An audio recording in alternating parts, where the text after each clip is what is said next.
नमस्कार। 3 नवंबर को मध्य प्रदेश में होने वाले उपचुनाव किन मुद्दों पर लड़े जा रहे हैं, ये सवाल बार बार मुझसे पूछा जाता है। टीवी चैनल के डिबेट में भी मुझसे सवाल पूछा जाता है। पत्रकार पूछते हैं कि ये चुनाव किस किस मुद्दे पर लड़े जा रहे हैं। तो मैं स्पष्ट कर दूं कि ये चुनाव किसी मुद्दे पर नहीं लड़े जा रहे हैं। मध्य प्रदेश की इन 28 सीटों पर होने वाले चुनाव में कोई भी मुद्दा नहीं है। जो मुद्दा है वो बेमुद्दा वाला मुद्दा है। वो मुद्दा दल बदलू राजनीति का। नेताओं ने दल बदला, इसलिए उपचुनाव हो रहे हैं। 28 में से 25 सीटें इस कारण खाली हुई कि विधायकों ने इस्तीफा दे दिया। विधायकों ने इस्तीफा इसलिए दिया क्योंकि उन्होंने पार्टी बदली थी। पार्टी इसलिए बदली कि वे ज्योतिरादित्य सिंधिया के साथ इसलिए थे कि ज्योतिरादित्य सिंधिया कांग्रेस से और खास करके कमलनाथ से खफा थे। ज्योतिरादित्य सिंधिया दिग्विजय सिंह से नाराज थे और उन्हें लगता था कि कांग्रेस पार्टी में उनके नहीं चल रही, तो वे अपने 25 लोगों को साथ लेकर भारतीय जनता पार्टी में आ गए। इन 25 में से 22 तो ऐसे थे जो एक साथ उनके साथ आए और ये कहा जाता है कि वे काफी पैसा लेकर आए, लेकिन अभी तक ऐसी कोई बात साबित नहीं हुई कि जिन लोगों ने दल बदला वे पैसे के लालच में उन्होंने दल बदला है। अभी इसकी कोई पुष्टि नहीं हुई है, लेकिन उन लोगों ने दल बदला। दल बदलने के कारण उन्होंने विधायक पद से इस्तीफा दे दिया। और संयोग की बात देखिए कि जो लोग विधायक नहीं रहना चाहते थे, जिन्होंने विधायक के पद से इस्तीफा दिया, उनमें से 8 ऐसे लोगों को शिवराज सिंह चौहान ने मुख्यमंत्री बनते ही मंत्री बना दिया और 2 लोगों को तो एकदम तत्काल मंत्री बना दिया, जो था और गोविंद राजपूत, जिन्होंने 21 तारीख को अपने पद से इस्तीफा दे दिया क्योंकि उन्हें देना ही पड़ा। वे इस्तीफा नहीं देते तो बर्खास्त कर दिए जाते, तो उनके सामने कोई चारा नहीं था। तो जाहिर है ये पूरे चुनाव अवसरवादिता के चुनाव है, मौका वारदात के चुनाव है, माल की लूट में हिस्सेदारी के चुनाव है। इसमें कोई नैतिकता के चुनाव नहीं है, कोई हिंदू राष्ट्र के चुनाव नहीं है, गरीबों के भला करने वाले चुनाव नहीं है, प्रदेश की प्रगति के चुनाव नहीं है, महिलाओं को अधिकार दिलाने वाले चुनाव नहीं है, नौजवानों को रोजगार दिलाने वाले अधिकार नहीं है, उनकी किसानों को उनकी उपज का उचित मूल्य दिलाने वाले चुनाव नहीं है।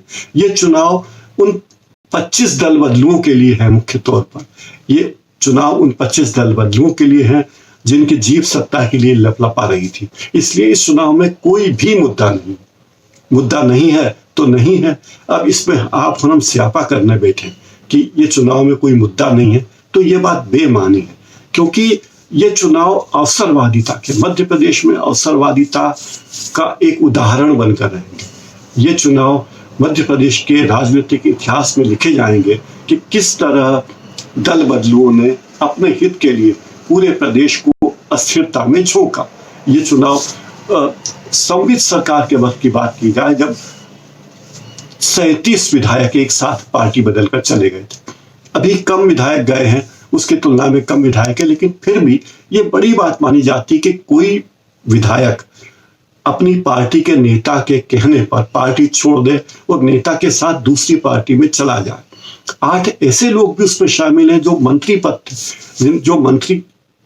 पर थे और महत्वपूर्ण पदों पर थे, वे गैर मंत्री रह गए, वे विधायक भी नहीं बचे। तो ये बहुत बड़ी बात है। और अब ये चुनाव है कमलनाथ वर्सेस ज्योतिरादित्य सिंधिया। अब 1.5 साल पहले जो लोग भारतीय जनता पार्टी के टिकट पर चुनाव लड़ रहे थे और कांग्रेस को कोस रहे थे, वहां से कांग्रेस के उम्मीदवार जीते थे, वे चुनाव जीतकर एमएलए बने थे और वे एमएलए बनने के बाद उन्होंने इस्तीफा दे दिया, भारतीय जनता पार्टी में आ गए और भारतीय जनता पार्टी ने उन सभी को टिकट दे दिया। तो वे 25 लोग जो भारतीय जनता पार्टी के टिकट पर चुनाव लड़ रहे हैं, पिछले चुनाव में कांग्रेस के टिकट पर चुनाव लड़ रहे थे। अब उनके सामने मुद्दा क्या है? पिछले चुनाव में वे जिन बातों पर भारतीय जनता पार्टी को गालियां दे रहे थे, अब वे उन्हीं मुद्दों पर भारतीय जनता पार्टी की तरफ से वोट मांग रहे हैं। जो कह रहे थे कि शिवराज सिंह चौहान ने पिछले इतने सालों में कुछ नहीं किया, वे शिवराज चौहान की जय जयकार कर रहे हैं।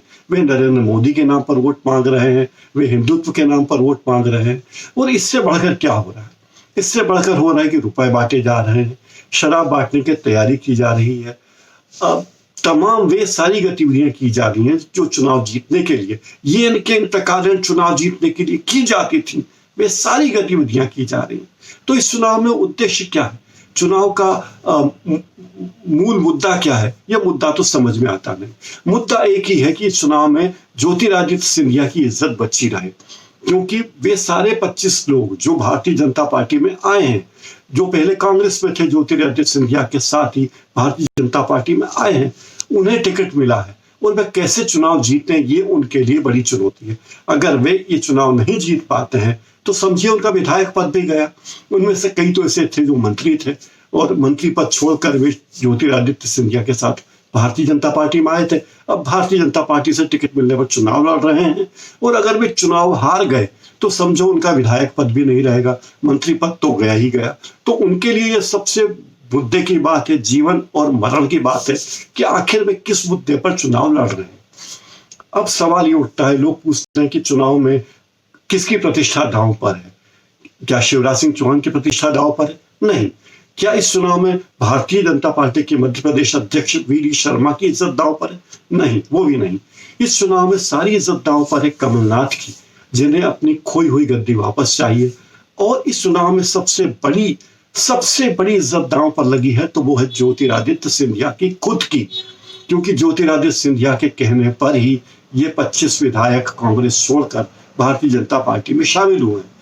अगर ये विधायक हार जाते हैं तो भारतीय जनता पार्टी में ज्योतिरादित्य सिंधिया का अंदरूनी प्रभाव खत्म हो जाएगा। ये माना जाएगा कि ये लोगों को दल बदल करवाकर भारतीय जनता पार्टी में ला सकते हैं, लेकिन उन लोगों को दोबारा चुनाव जितवा नहीं सकते। इसलिए आप देखेंगे कि ज्योतिरादित्य सिंधिया की भाषा बदली हुई है। वे कहीं किसान को गले मिल रहे हैं, कहीं किसान की मृत्यु पर तस्वीर बहा रहे हैं, कहीं वे कह रहे हैं कि इमरती देवी मेरी बहन है, कहीं उनमें अर्नब गोस्वामी की आत्मा आ गई है और वो इस तरह ठोक ठोक कर, टेबल ठोक ठोक कर बातें कर रहे हैं, इतने जोश में बात कर रहे हैं क्योंकि उन्हें लगता है कि उनकी सारी इज्जत दांव पर है। ज्योतिरादित्य सिंधिया की इज्जत दांव पर होने का कारण यह है कि वे ये बताना चाहते हैं कि पार्टी छोड़कर उन्होंने कोई गलत काम नहीं किया। वे ये साबित करना चाहते हैं कि वे बिल्कुल खरे सोने थे, लेकिन कांग्रेस में और कमलनाथ की सरकार में उनकी बात को महत्व नहीं दिया जा रहा था। वे ये साबित करना चाहते हैं कि पार्टी में मेरा प्रभाव अभी भी है। वे अभी ये बात साबित करना चाहते हैं कि चंबल ग्वालियर संभाग के एक छत्र नेता वे ही हैं और कोई चंबल ग्वालियर संभाग में एक छत्र नेता नहीं। हो सकता है कि चुनाव के बाद ज्योतिरादित्य सिंधिया को केंद्र में कोई अच्छी सीट मिल जाए, अच्छा पद मिल जाए, केंद्र में मंत्री पद मिल जाए। वे पहले भी केंद्र में मंत्री रहे हैं, लेकिन हो सकता है उन्हें दोबारा ये मंत्री पद मिले। हो सकता है कि उन्हें पार्टी संगठन में और बड़ा पद मिल जाए और हो सकता है कि उनकी टीम के लोगों को जो उनके साथ वफादारी निभाने के लिए कांग्रेस छोड़कर भारतीय जनता पार्टी में आए थे, उन्हें कोई बड़ा पद, बड़ा महत्वपूर्ण पोर्टफोलियो मिल जाए, जिसकी संभावना नगण्य है। तो ये सवाल है कि अगर चुनाव के बाद शिवराज सिंह चौहान का क्या होगा। हो सकता है शिवराज सिंह चौहान मुख्यमंत्री के पद पर बने रहे, लेकिन यह मूल मुद्दा नहीं है। भारतीय जनता पार्टी के लिए कोई बहुत बड़ा मुद्दा नहीं है कि शिवराज सिंह चौहान मुख्यमंत्री रहे या कोई और मुख्यमंत्री रहे।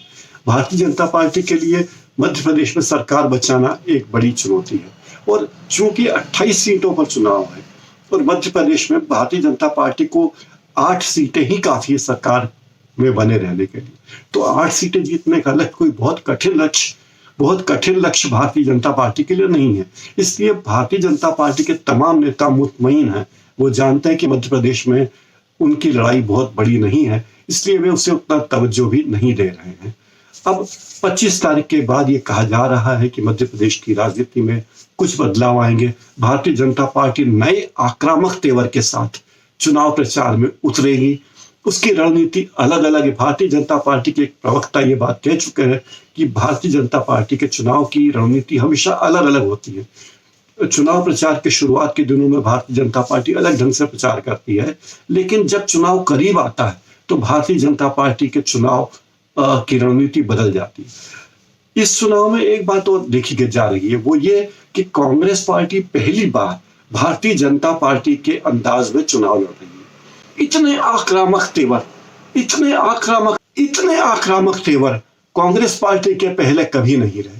कांग्रेस पार्टी चुनाव प्रचार करती थी तो बड़े शालीन तरीके से, बहुत धीमी गति से और मुद्दों की बात करती थी, लेकिन ये पहला चुनाव है जहां एक पूर्व मंत्री और भारतीय जनता पार्टी में जाने वाले एक बड़े नेता को बार बार गद्दार कहा जा रहा है।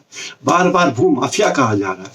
और ये कहा जा रहा है कि उस खानदान के लोगों ने हमेशा सत्ता का साथ दिया है और अपने स्वार्थ के लिए हमेशा व्यापक लोगों के बलिदान करवाए। ये बात कही जा रही है। ये व्यक्तिगत हमले, इतने व्यक्तिगत हमले सिंधिया घराने पर पहले कभी नहीं हुए होंगे जितने इस बार हो रहे हैं।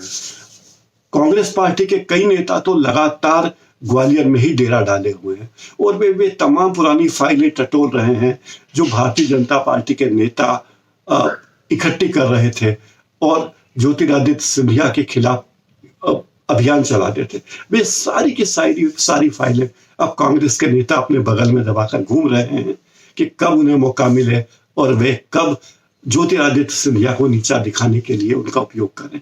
तो मुद्दा यहाँ पर यह आ गया है कि किस तरह ज्योतिरादित्य सिंधिया को नीचा दिखाया जाए। ज्योतिरादित्य सिंधिया के लिए प्रतिष्ठा का प्रश्न इसलिए भी है कि जो 25 लोग भारतीय जनता पार्टी के टिकट पर उम्मीदवार हैं, उनमें से 16 सीटें तो चंबल और ग्वालियर संभाग की है, जहां माना जाता है कि सिंधिया घराने का पूरा और सीधा प्रभाव है। तो यह प्रभाव जांचा जा रहा है। अगर उन 16 सीटों में से 2-4 सीटें भी बीजेपी कांग्रेस से हार जाती है तो सीधी तोहमतें ज्योतिरादित्य सिंधिया पर लगने वाली है। यह कहा जाने वाला है कि ज्योतिरादित्य सिंधिया का कोई महत्व नहीं है, ज्योतिरादित्य सिंधिया का प्रभाव खत्म हो गया है। और ज्योतिरादित्य सिंधिया के खिलाफ भारतीय जनता पार्टी में जो बड़ा तबका था, एक बड़ा वर्ग था जो ज्योतिरादित्य सिंधिया के खिलाफ अपनी राजनीति करता रहा और उनकी राजनीति भाजपा में इसीलिए चमकती रही है कि वे सिंधिया घराने के खिलाफ बोलते रहे।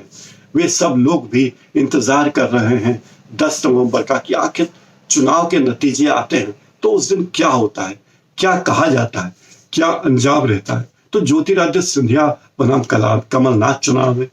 ये चुनाव कमलनाथ वर्सेस ज्योतिरादित्य सिंधिया है, शिवराज सिंह चौहान वर्सेस कमलनाथ नहीं है। शिवराज सिंह चौहान मुख्यमंत्री हैं और संभावना है कि वे चुनाव के बाद भी मुख्यमंत्री बने ही रहेंगे, क्योंकि भारतीय जनता पार्टी के लिए चुनाव का सफर बहुत कठिन नहीं है। तो ये मध्य प्रदेश की राजनीति में पहली बार ऐसा हो रहा है कि इतने महत्वपूर्ण चुनाव है जहां 28 सीटों पर 230 सीटों की ताकत झोंकी जा रही है। सीटें 28 है जहां उपचुनाव हो रहे हैं, लेकिन ये 28 सीटें तय करने वाली है कि 230 सीटों पर जीतने वाली सरकार का बहुमत क्या होता है। ये 28 सीटें तय करेगी। इसलिए पूरा जोर इसी बात पर है कि ये 28 सीटें पार्टी जीत जाए, कांग्रेस पार्टी उसमें से अधिकतम सीटें जीत जाए, उस सरकार में बदलाव करे। अगर ऐसा होता है, अगर कांग्रेस वापस सत्ता में आती है तो कमलनाथ के लिए ये एक सुनहरा तुर्रा होगा। ये कांग्रेस पार्टी में उनके महत्व के लिए बहुत बड़ी बात होगी। लेकिन अभी तो चुनाव इन तुच्छी बातों में उलझे कि किसी ने किसी को आइटम कह दिया कि तो किसी ने किसी की बहन बेटे को आइटम कह दिया, किसी ने रुपए बांट दिए, किसी ने कहा कि ये नेता तो नंगा भूखा है, तो कोई मौन सभा कर रहा है, क्योंकि कोई मुद्दा इस चुनाव में है ही नहीं। नमस्कार।